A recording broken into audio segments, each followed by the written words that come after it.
Hello guys, I'm Gagan here. Welcome back to my channel. Today's topic is about the types of task 1.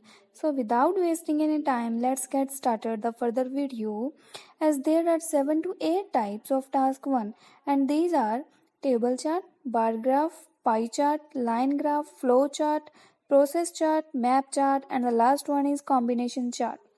So now I just describe these charts in a brief. So firstly, table chart is in the form of a table where data about different things is given in rows and columns, like as about the population of countries, proportion of consumption of goods, and so on. Secondly, bar graph is of two types, horizontal and vertical bar graph. It is also known as the pillar chart. Nextly, pie chart. Pie chart is in a circular form like as pizza, where proportion of data is presented in slices or chunks.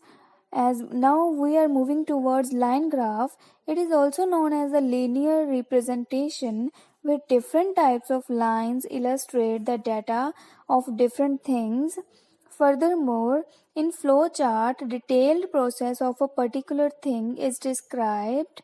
Moreover, process chart depicts a manufacturing procedure of goods like coffee, cement, and so on.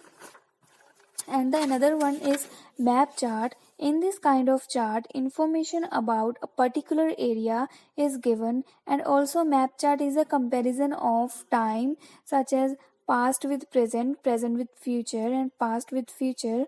Moreover, it describes the variations which occurred in a particular area during a given period of time. So finally, the combination chart. The combination chart shows information about two charts such as table and pie, line and bar, bar and pie. So these are the types of writings first part task 1. Please subscribe my channel for more valuable and detailed videos. Thank you so much.